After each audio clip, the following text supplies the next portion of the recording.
Welcome to the Collingwood Rant. I am Sly. And I am every fucking year Spook. Spook, how's the health? Yeah, it's good. Should it be bad? Should it be You impacted? You're in black and white. I assume you had leprosy or something? Both my legs are gone. Hamstring? I'm just a stump sitting on a chair. A really good thing about injuries at Collingwood No, there's no really good thing. is you don't find out you have them until 2 days later.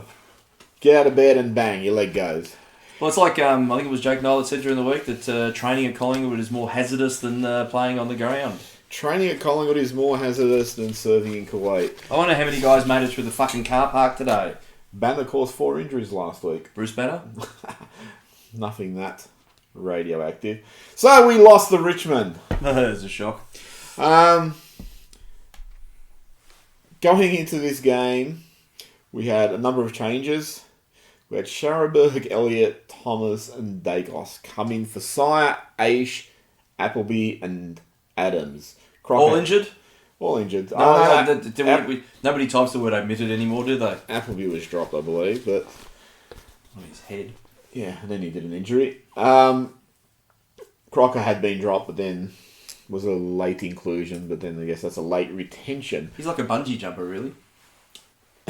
Well, okay. We don't know anything about the inner workings of the club. We don't know anything at all. We know less than that. You know who else doesn't know anything about the inner workings of the club? The medical department, the fitness department, the strength and conditioning department. You know who else doesn't know anything about the inner workings of the club?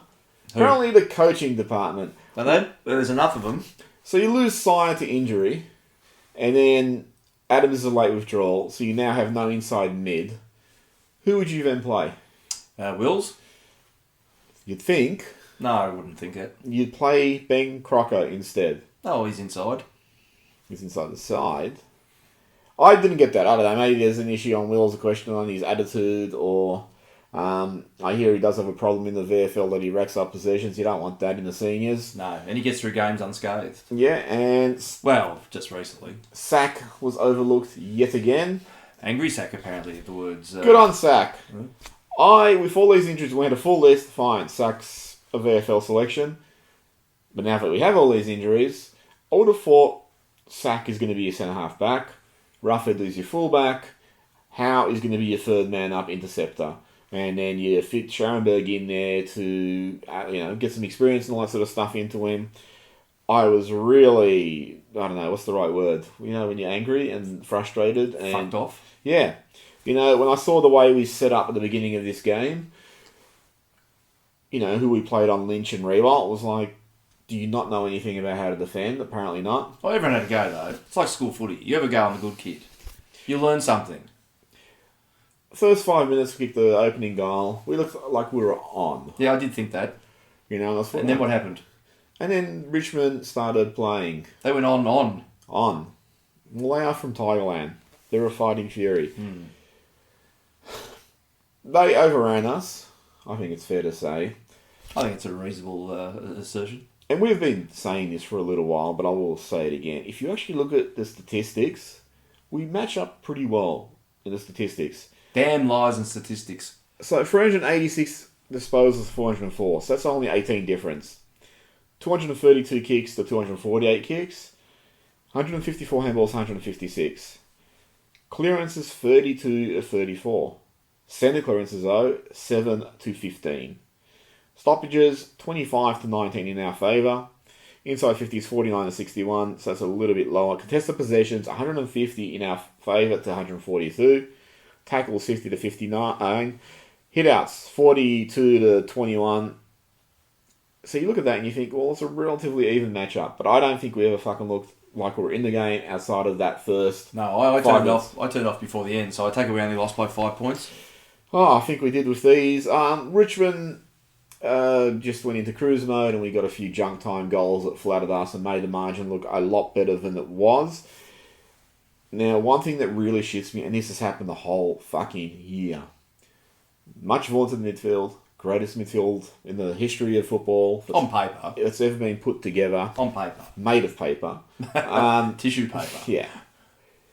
Why is it when we face a club that's not even renowned for its centre clearances, we make them look like they're a club renowned for the centre clearances? Well, you ain't seen nothing yet. Who we got this week? We'll get to that later.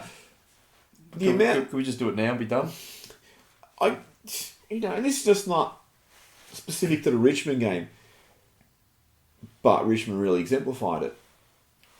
And I've been noticing this quite a bit.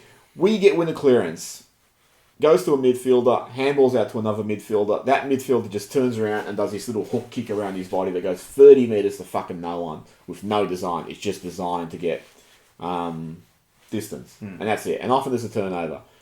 Richmond got a clearance, handball to 2 or 3 players running past, another handball, and off they went. And their handballs were beautifully weighted. It was just these nice, gentle handballs in front of the player so he could run on. They didn't have to break stride, didn't have to, brace himself, and he just took it and kept running, and off he went. You're talking about executing basic skills, aren't you? Well, why? You'd think you might need them playing this game. They train to do that type of thing. And we've done it all year.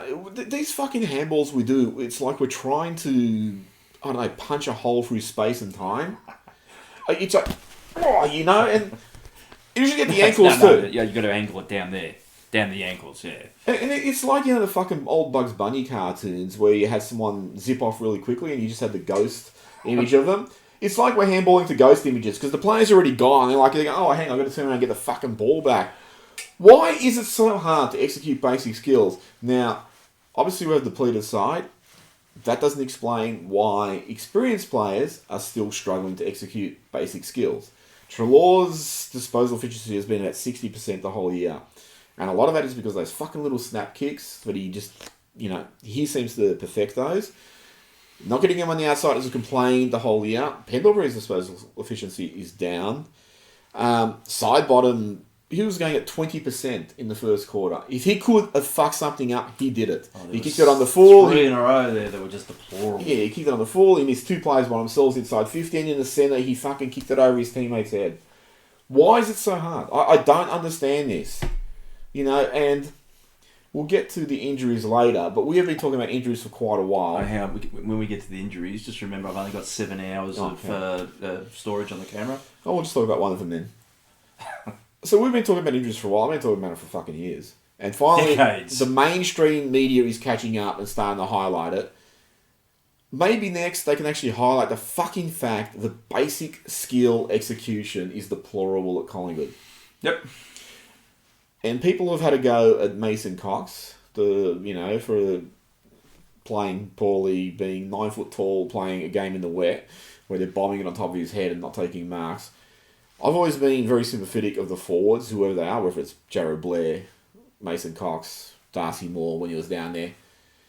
The way we deliver the ball, we seriously would just murder any fucking one. It's just aimless. It's also that too. I mean, how many times did you watch when the ball sailed over someone's head? There was just one lone Richmond defender there. They just said, yoink, I'll have that. Yep. Swept around to the right or the left, cleared the ball up the other end. Time and time again. It's a very simple tactic, and we fall for it nearly every time with our fucking bombing deliveries. I think there was about 1 or 2 goals, probably 2 goals, or at least 2 entries, there where someone lowered the eyes and then hit someone down the hard low that was on a lead. And you think, it's not that hard. We practiced that when we were kids, doing that sort of bloody low, really stabby pass. And it just seems to be a fucking novelty when it happens now. It's amazing that, I understand as a coach you need defensive strategies of zoning and manning up and working out who you're going to, mind and who you're going to run off and all that sort of shit. I don't understand offensive strategies, how they need to be complicated. Surely it's as easy as you pass to the guy wearing the same fucking jumper as you. That'd be a bit too obvious, wouldn't it?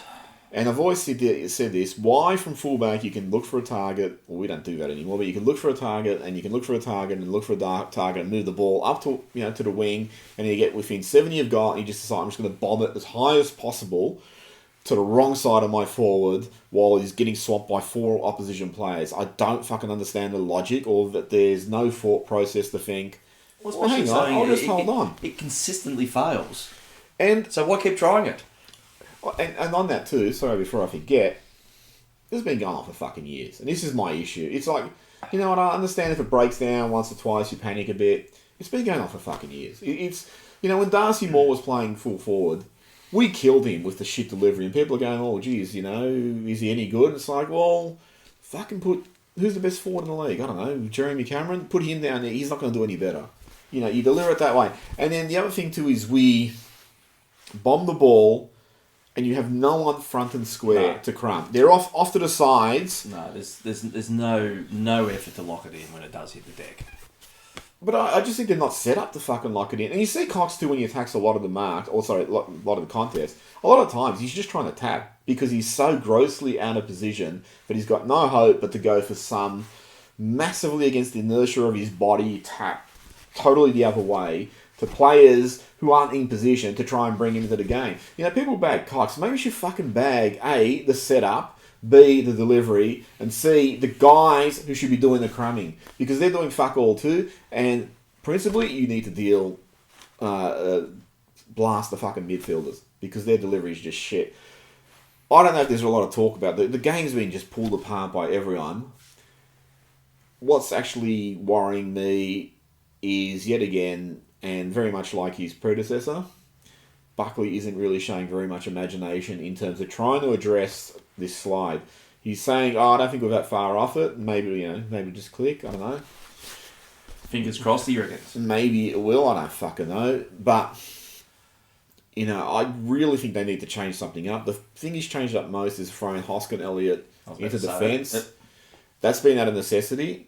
That's right, it's not by design. Yeah, I think he's doing okay, but I still think you get more out of him up forward. I'd rather see him throw Elliott down back, because he's just totally fucking lost, and just say, you know what, run out the ball here, follow a man, get led to the play, and you got pace, and just try and break lines. Has he got pace?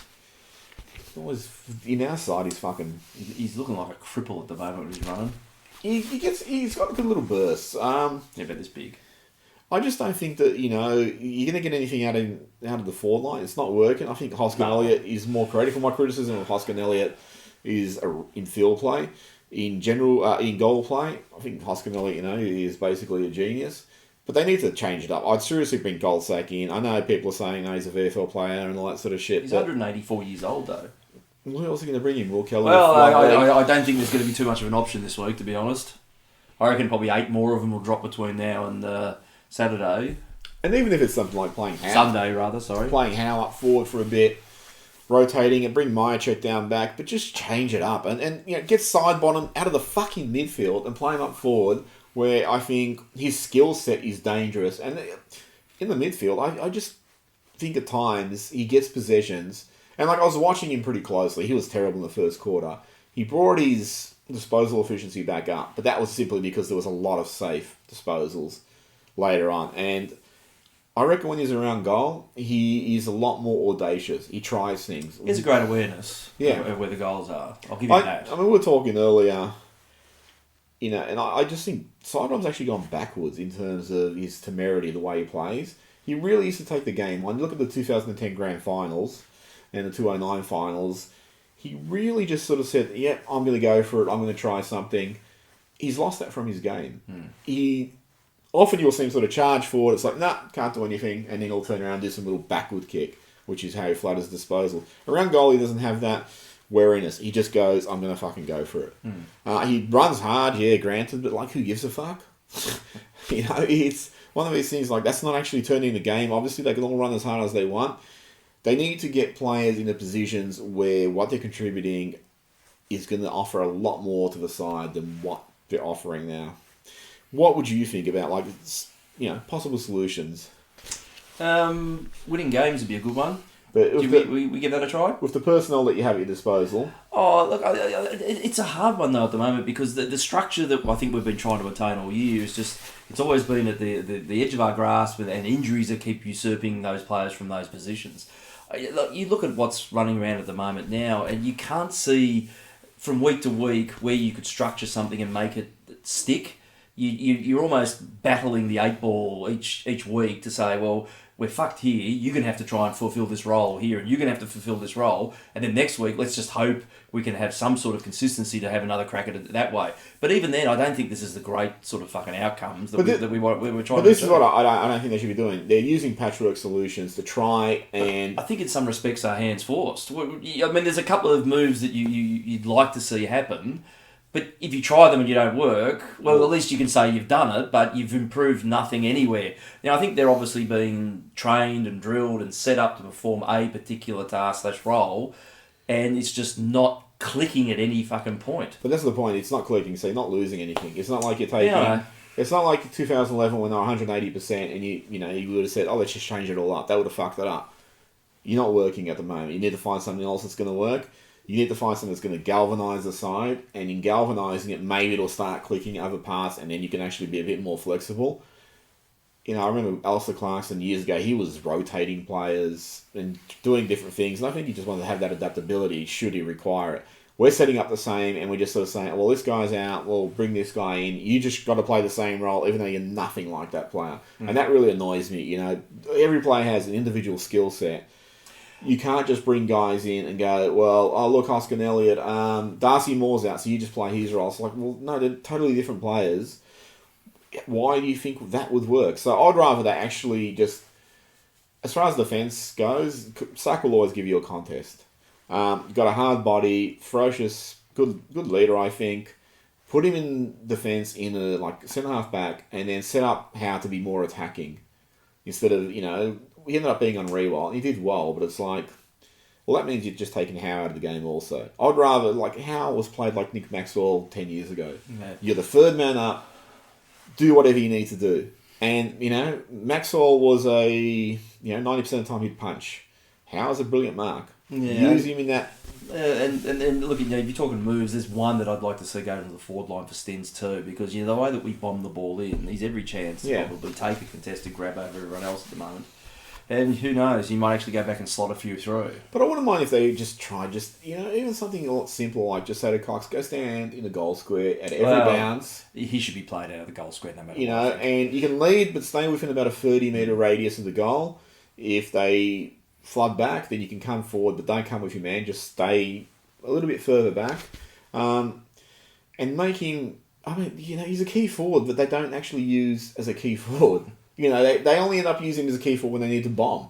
Every other time, it's just like he's part of that rotating fucking hodgepodge they have now, where you never know where anyone is. I don't think the bloody midfielders know either. Yeah. And they end up just bombing it. Generally, whenever the ball's bombed to him too, he's got 2 or 3 hanging off of him. And that's 2 or 3 blokes on one that we should have the corresponding players somewhere loose around that. And you don't see them often close enough to the top of that ball there. As I said last week, too many of them have already run back to set up for the ball to come back out so they can have another thrust in. But that's wonderful when you've got 3 or 4 of them out there, and there's the same fucking people who couldn't make it work the first time to convert it and do something with it. Then why not you have a couple of them go up there and sit at the front of the pack and try and win that ball? Well, that would be too logical. The other thing too is the midfield is not working as it is. The priority should be Grundy and the midfielders going away and just saying, let's fucking work this out. Do you think Grundy needs a rest? Yeah, but... No, I know we're cactus for options, but... Yeah, I think he does, but he looked knackered on the last couple of games. He's looked really tired. Yeah, I think he definitely is, but he's doing so much of it himself, and they should prioritise the fact that you have this dominant ruckman and he has no relationship with the midfielders, and that hasn't developed, which is ridiculous. And I think I've said it previously, when Darren Jolly came to Collingwood in 2010, he said he had to teach the midfielders to rove to his taps because they'd been roving to a losing ruckman for so long, they kept going defensively, and you had to teach them otherwise. Now, why Grundy and the midfielders have not developed a relationship, why there isn't any signals or whatever going on, why it seems like at times Grundy is, I got to get my hand to it, and that's a win, or I'm going to try and tap it down a stationary midfielder's throat. Yeah, there was one hit out that really particularly bugged me on the weekend, and Grundy's hit it forward into space, and there's just not one Collingwood player within metres of the ball there. And this is a midfield setup. You've got everybody structured back behind him, and he's advanced the ball forward, and nobody's sitting there at the drop of the ball. And when you talked about a little bit last week, that's that space that the likes of De Goey runs through, and it's an opening, take ball, get ball, run ball, kick ball. It's not particularly difficult to, it's not as easy to say as to make it as difficult as it is to execute. But the opportunity's there, and nobody's taking that. They're all sitting off to the side, just waiting for the ball to go that way, and you've got an opportunity there where it's hit to your advantage, and nobody's sitting there. It's just staggering to see. Well, again, that just shows And that's often too where you find that Grundy often then leaps into that space himself and intercepts his own hit out. That's again where there's no relationship between the two parties, and why has that not developed? I mean, you had a dominant 2018, and obviously your midfield was doing well, but even the grand final, Grundy get about 60 taps, and the midfield did not capitalise on it. West Coast just crumbed him the whole game. So why there's not a plan for where I'm going to tap it, you need to be, B, a faith that, Grundy's going to win the bulk of these taps, so we just have to concede that sometimes we're going to give up position and lose the ball, but we're better off attacking and making them actually start to worry about their defensive positions and fucking see why the hell you don't have contingencies. If the opposition mid start crumbing Grundy's tap work, okay, you know what? Let's just punch a few 10 metres away, run forward, just put that down into their minds. I don't think there's flexibility inside of the structure that we try to deploy each week. Oh, it's ridiculous. And I think that's that stubbornness where if you do it and you do it right, we're going to be successful. But if you don't try anything else. Let's just go back and keep repeating the. Well, I said it to you, during the game. It's like you have in the coach's box Nathan Buckley, who, as far as I'm, as far as I think, he's one of the greatest midfielders I've seen in watching football, and he doesn't get the plaudits that he deserves because he played for Collingwood, but he was a fucking brilliant midfielder. Robert Harvey, another absolute gun midfielder, 2-time Brownlow medalist, and Gary Hocking, who was another great midfielder for Geelong. You have 3 brilliant midfielders in that coaching box, and not one of them knows how to teach the midfielders, the existing midfielders, how to actually adapt to situations. How do you be so rigid? But isn't it also, too, just thinking about this, and I could be wrong here, but isn't Rocco the ruck coach as well? Yeah. Because he's doing forwards and rucks or something, or... Oh, God. Again, why don't we have a dedicated... I mean, you still see Monkey, he's 198 years old, sitting there on the sidelines with Hawthorn.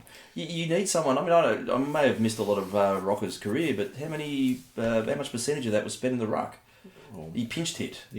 Yeah. So, really, what does he bring into the table? And that's no slight on him. I'm sure he knows his craft, etc., etc. But surely you go out and you find a part-time ex-ruckman who used to be good, and you bring him in and you help them work together. Find that synergy that they need.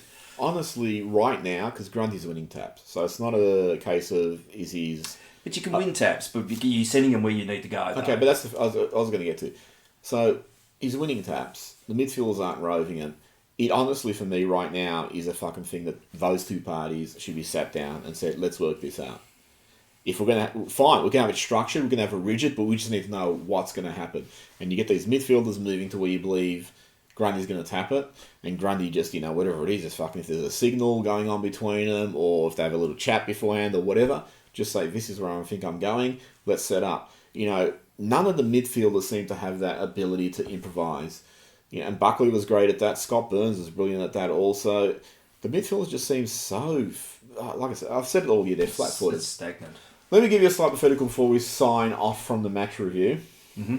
Would you trade Grundy if you could get access to Jeremy Cameron?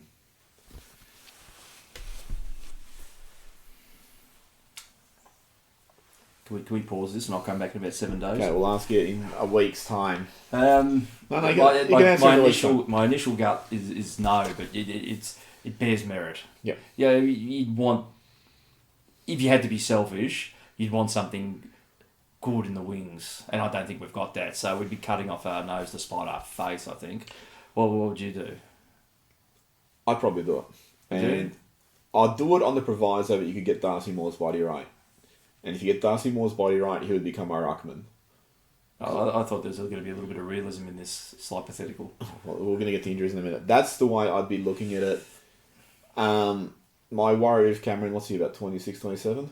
So that's my worry. He could have like a really quick drop-off, particularly when he comes to Collingwood. Well, do you think he'd probably come here and just be injured on the first day? I think, He'd trip over the boundary line. He'd park on the Lexus, open his door and step out and be a banana peel there and you just... That'd be it. He'd fall in the back of an ambulance. Yeah. But, and we'll talk about this in a bit, I just think in terms of needs, And that's the way we're set up, where, we've got this dominant ruckman that doesn't actually mean fucking anything to the team because of the way we're set up. Probably a dominant full forward is going to be... We talked a little bit about this earlier on, and we couldn't even remember the last key forward that they really... We're going to get to that. So, anyway, that's the match... Sorry to bring that up. Yeah, bastard. It's the match review of sorts. We'll be back. Do you want me to edit that last bit out? No, I don't care. Just leave it in? Just cut. I might injure myself doing the editing as well. Anyway, we'll be back.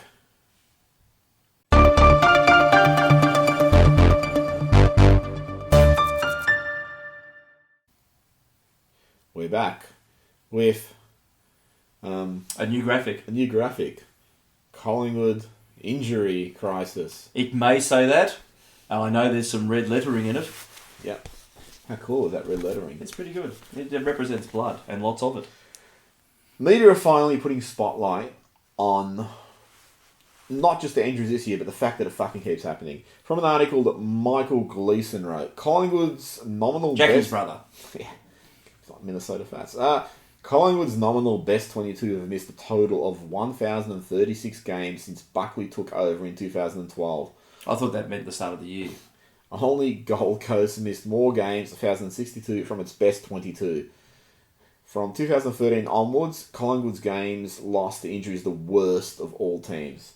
Alright, now I've fucking been going on about this for so long, and people just go, yeah. And they had an AGM about 5 years ago where they addressed all the soft tissue injury issues, but I don't know that they fucking did anything about it. I think they were doing a weights program at that time, which they dropped off.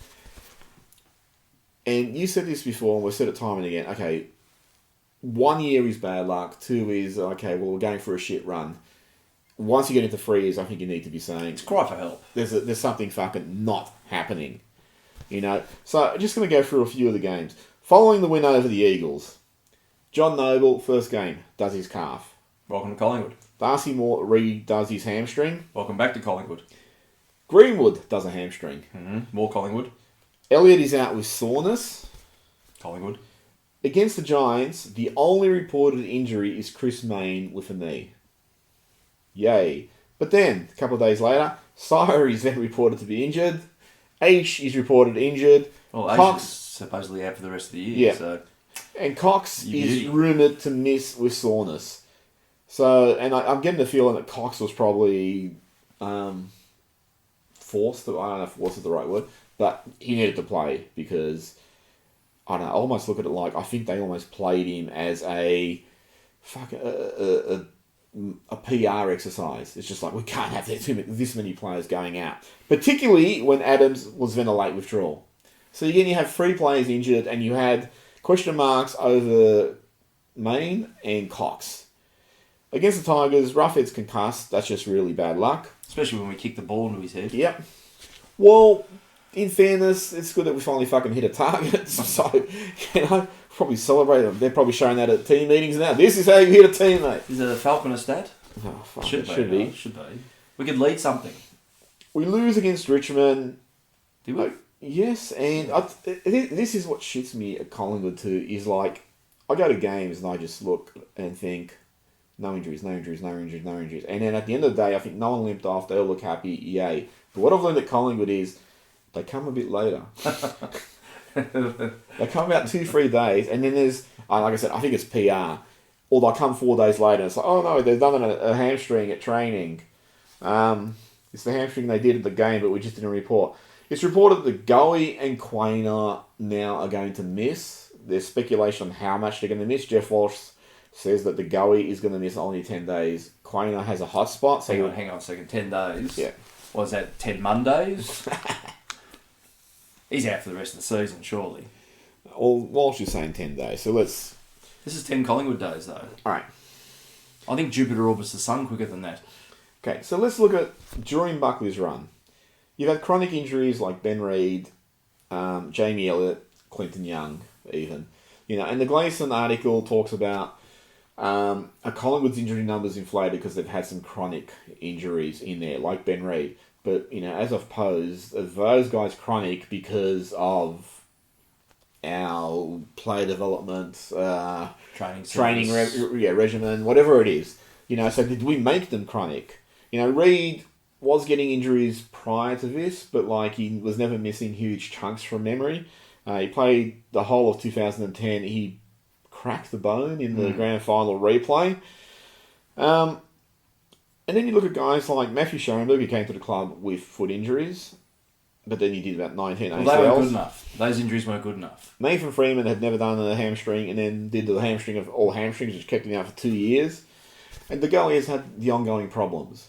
So, again, are these guys coming with susceptible bodies, or are we making it susceptible? You've got to figure to some point. I guess there's obviously the rigours of AFL football are a lot harder on the body. That aside, you look Noble's come in, and Noble's playing senior footy for the SANFL. Yeah, look, I don't expect it to be the same standard as AFL, but it must be, they must adopt the same principles, the same training regimes, the same conditioning philosophies. And to come into our side for one game and then break, yeah, you wonder what is it? You've been in our system for 3 weeks, yeah. a month, and we've broken you already? That's some incredible performance. And the question is, are we killing careers? So someone like killing Elliot, me. Well, we'll get to that in a minute. All right, so is Elliot still capable of playing at this level at the capacity that he used to play? Because he doesn't look like it. I heard reports that he looked like just way behind it.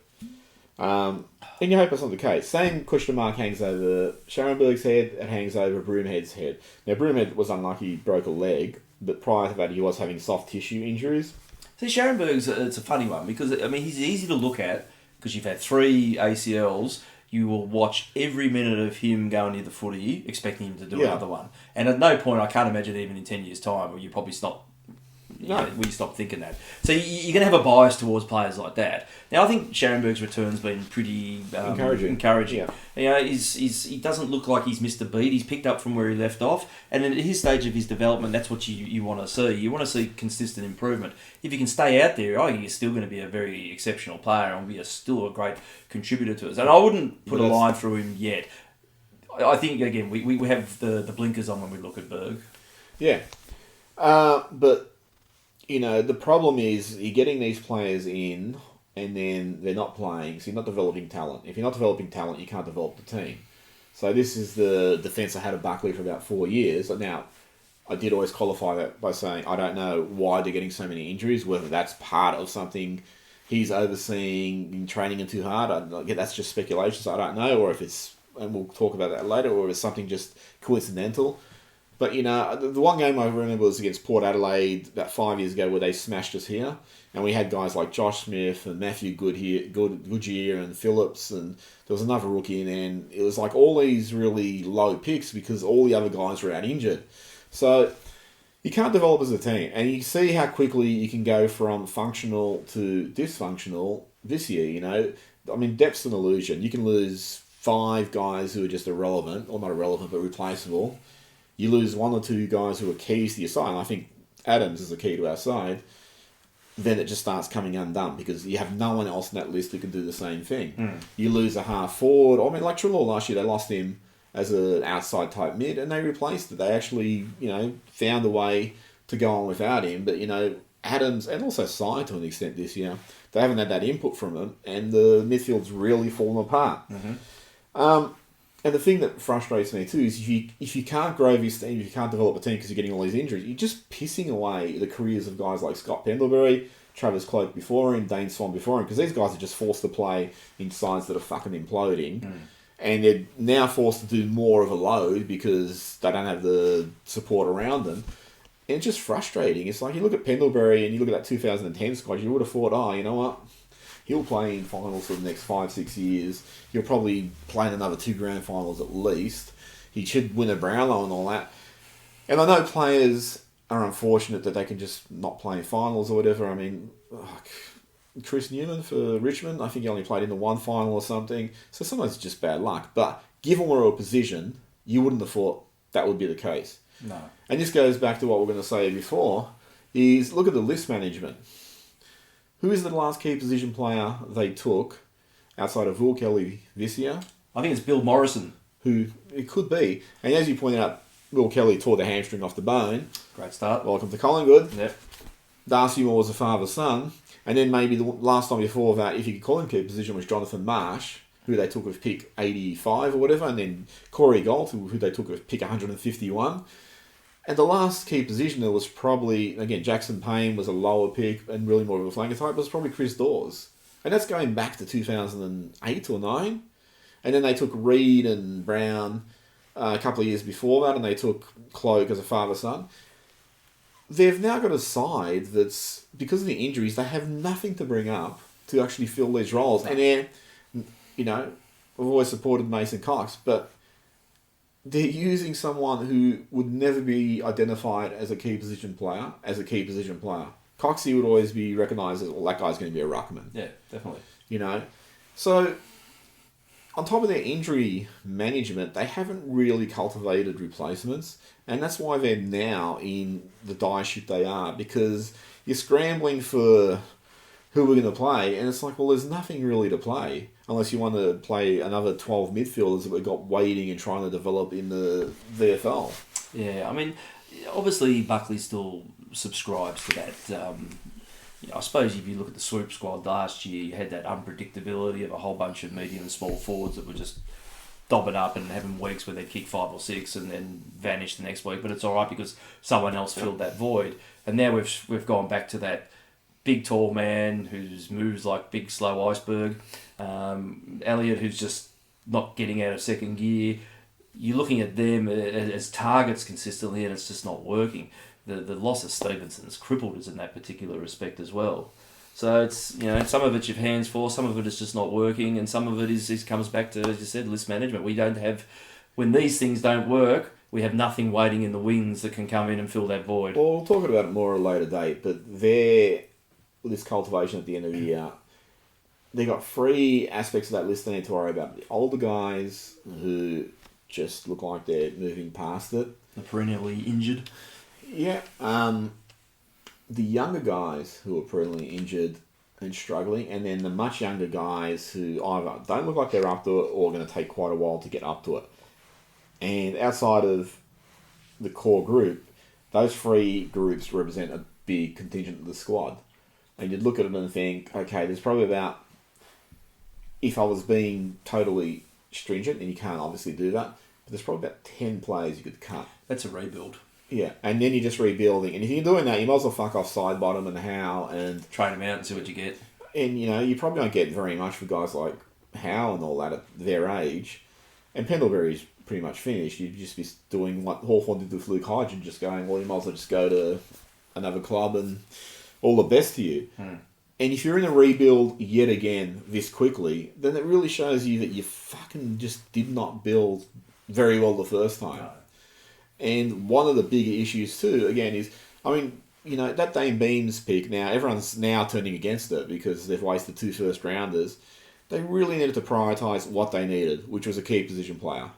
And I'm happy they got Roughhead. He's, you know, I didn't think he was going to be brilliant or anything, but he has been. Mm-hmm.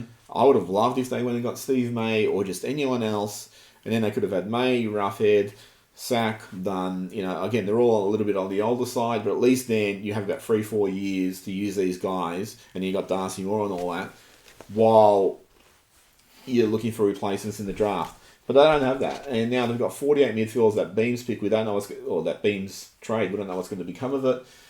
And we're just lacking in areas where the list is totally underrepresented. In terms of the injuries, I have no idea what's causing it. Do you think it's luck? No, it's going to be one of, or a combination of, the training surface out at Gosh's paddock or wherever the heck we train. Have you been, sorry, just before you go on, don't forget your points.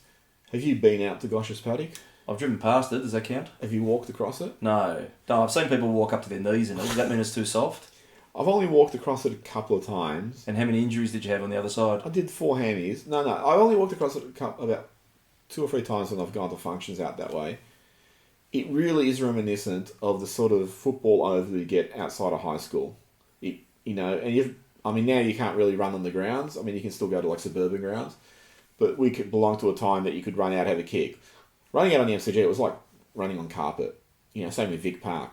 You compared the 2 surfaces and you could see, well, one of those surfaces is grossly unparalleled to what you'd be getting on the MCG. And you're getting clubs who are training on much better surfaces, and you think, you know what, even if it's not a horrible surface, accumulatively, it's probably going to build up where, you know, you're putting more stress on muscles and more demand on them, and that just makes them more sensitive to bursting. Anyway, go on. Yeah, well, so then it's either the surface there is too soft or too hard.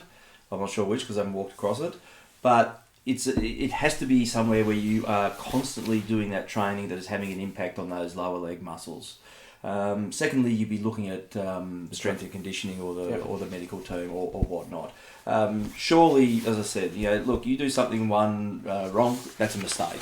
2, we've got a problem here. 3, we've got a serious issue going on here, and we're way past number 3. We're at 8. This is 8 years of this stuff happening. So you've got to look at, what's the constants here? It's the surface, it's the conditioning stuff. And I don't think we've had too much of a change in that conditioning area either. That we had Dvorin that we flicked and we replaced him with his offside, who's been there for about 5 or 6 years as well. Either we're getting the wrong intel, we're not reading the players' bodies correctly.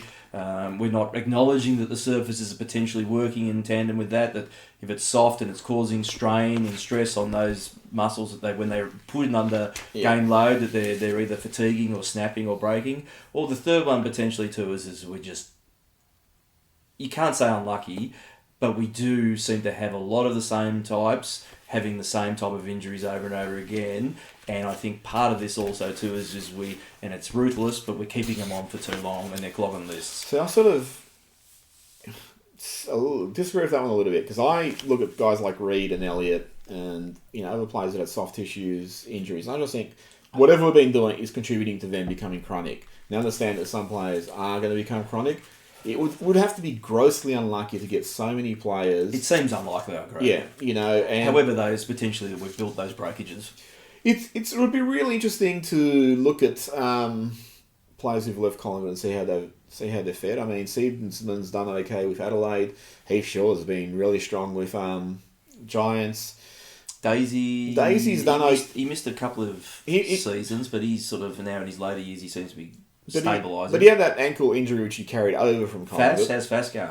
He's in the reserves. He's playing at least. And Daisy also broke a collarbone really early. I think in his second season at Carlton.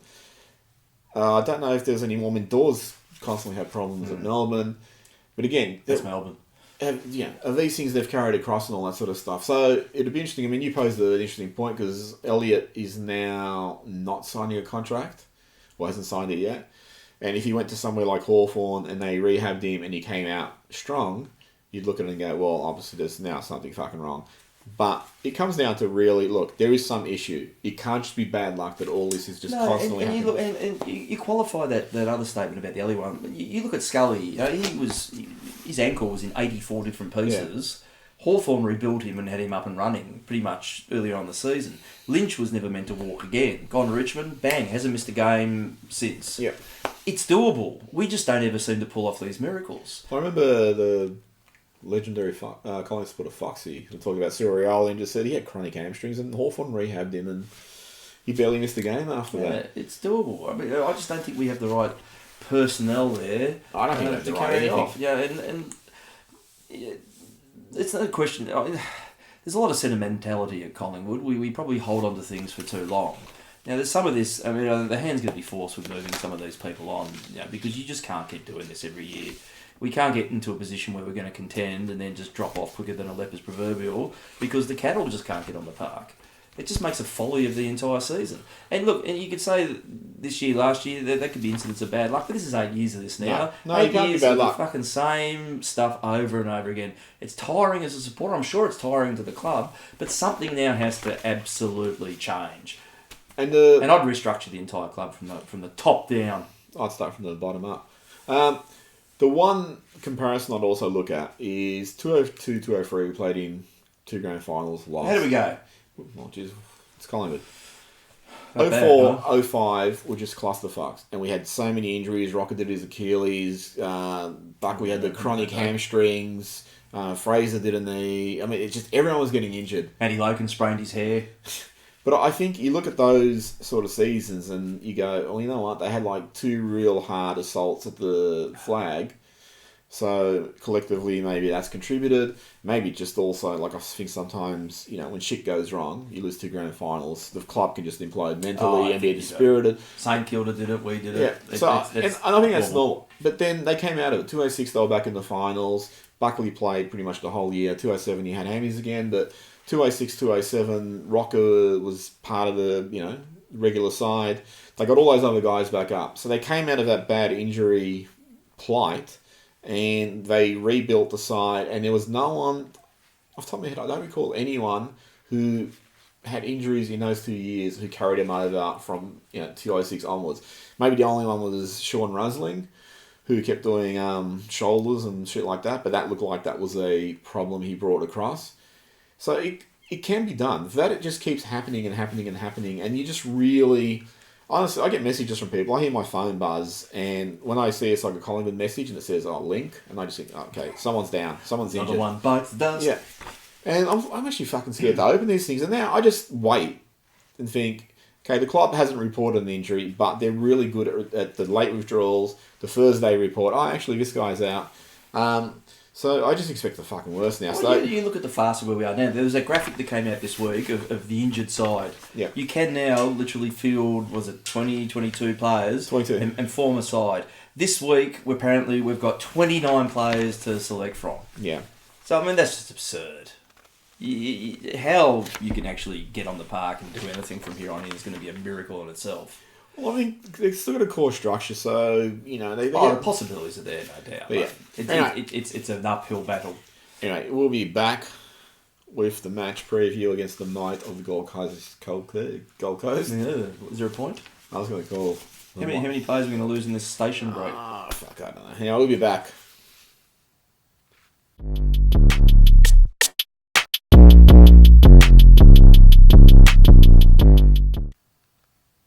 We're back. We're playing the traditional arch rivals, the Gold Coast Suns. Yes, Gold Coast Suns. Alright, so Quaynor and De Goey out. Yep. I'm sure another 9 players will go between now and Sunday, whenever we fucking play. What are the AFLW doing this weekend? They actually won with a kick after the siren, so good on them. That's the VFLW. Oh, that's the same side, isn't it? They just call it the VFLW. Do they? I thought the other girls played. This is a different... I got no idea. I don't know. We don't know. I don't know. We don't research. Yep.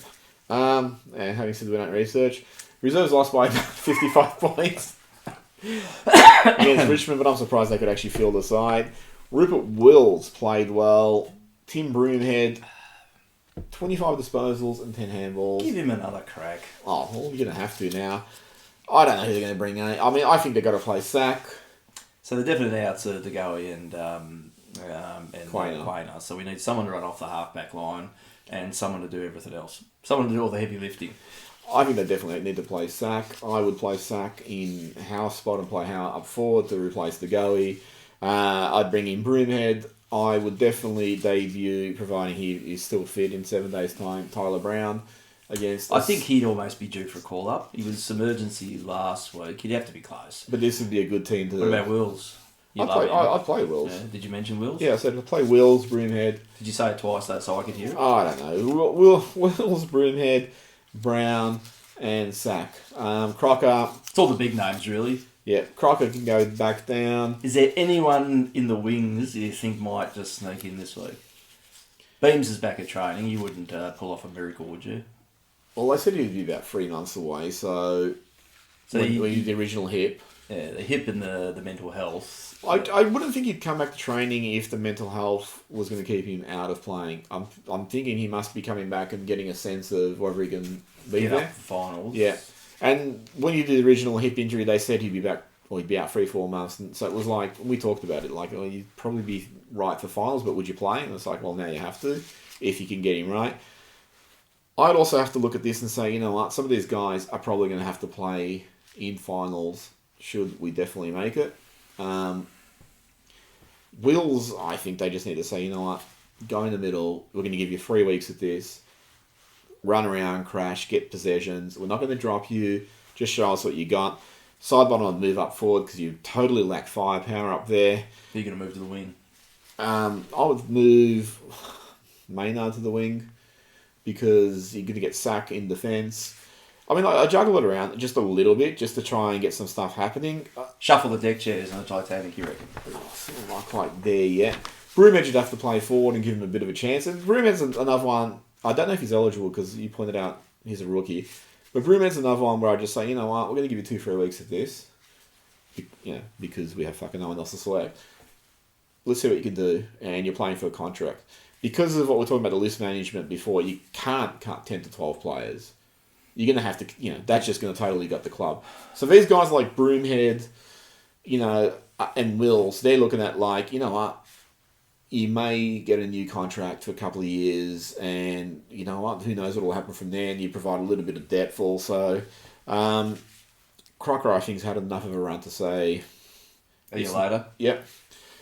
I don't know who else there is to drop from Quainer, DeGoey, Crocker. Callum Brown, you've been trying to get rid of him for a couple of weeks. Callum Brown, I'd probably drop for a week. Dacos will give him a good run. Like, there's a few players I just think give him a bit of a run. The forwards are more, like I said, more sympathetic because the delivery's been fucking terrible. Dacos was... He had a couple of silk moments. Dacos had a couple of brilliant moments. He was pretty average, but, that's again, like, I really get fucking annoyed where people point out a player and go, he was shit in a game where you lose by 7 or 8 goals. And we should have lost that one. Was shit. Yeah, or the bulk of them were shit. It's like, well... You were just a bit more shit than the others. And it's a bit like... unfair, isn't it? And you're bringing in inexperienced kids and going, oh, well, you're terrible, but let's excuse fucking... Side bottom. Or whoever for being bad because he's inexperienced. It should work the other way around. You give these guys a bit of leeway. Use the guys who should actually use. Use the guys who should actually provide some leadership, who should actually provide some stability. Anyway, what's your tip? Well, geez, West Coast. Coast. Gold Coast pushed and probably should have Beaten Essendon on the weekend. They looked quite good in patches. It's great though that these sides that have been shit for so long seem to find form the week before they come to play us. However, they are coming here to play at the G. Our backs are more than against the wall. This should be enough for us to win. Now, it's not going to fix the season or anything like that, but at the moment, I think you've just got to try and stem the bleeding and stay in the 8. I'm hoping that... So, I think we'll win by probably 10 goals. I think, they lost by 90 points, about 19 weeks in a row. They had the typical backs against the wall effort. I'm hoping that just satisfied the players and going, okay, we did it. Fuck it, it's too hard now. I've got a strategy that I think that maybe one of us should just get a big bag of mixed lollies and sit underneath Stewie Jew's window and just keep throwing them up there. He's like a seagull with a hot chip. He just keeps going for them. If he's not focusing on the game, we could probably steal it off him, I think. That could be a tactic. I'm happy to try anything at this stage. Maybe we should do that to our coaches so they're not focused on the game. Or boulders. Yeah. Anyway, I tipped Collingwood by 27 points. Yeah, I'd say about 3 goals. Oh, he said 68 poinst. Oh, I've revised it now. I'm not so confident anymore. All right. Anyway, you know the drill. Share us. We like being shared. Liked. That computer over there? Yeah, like that. Subscribe. To that computer over there? Yep. Like our Facebook page. Talk about stuff on our Facebook page. And let's all get angry together. Yeah. Because let's go down screaming. Yep, I'm pretty pissed off. Are you, on a scale of 1 to 10, how pissed off are you, Spooky? I'm more disappointed than anything. How pissed off are you, Spooky? I'm getting pretty annoyed. Like, there's a quiet acceptance though, and that's a sad thing. I think as you get on in years, that you just don't seem to have the prolonged angry energy that you used to have when you were younger. You just go into a period of acceptance. Do you want to tell us a bit more about that? No, wait, that's a story for another time. So you're sure you're not angry? Not today. I'm angry during the games, but a lot of it for me is still about the way that this season's unfolded. I know when you look at the adversity that we went through to make a grand final, we lost it in fucking 90 seconds. You've got grounds to be very, very confident that if we got all those injured players back and we had a good crack at it, we had the cattle to win a flag this year. And in the last month, well, it's actually for us. I think it's been longer 12. That you've started to get nervous with the spiralling. But now the harsh realisation is here, and we're plummeted to. We're lucky that we're 6th on the ladder this week, thanks to the Gold Coast. But it looks like another wasted year. We're pissed it away yet again. Well, I'm hoping we'll still read down, but we'll talk about it at a later date. Do you know they're making a movie about the grand final? Yeah, what tragedy is it? It's called Gone in 90 Seconds. We'll be back next week. Fuck. Perfect. See you later. Maybe we'll win by 24 points now. Later. Catch.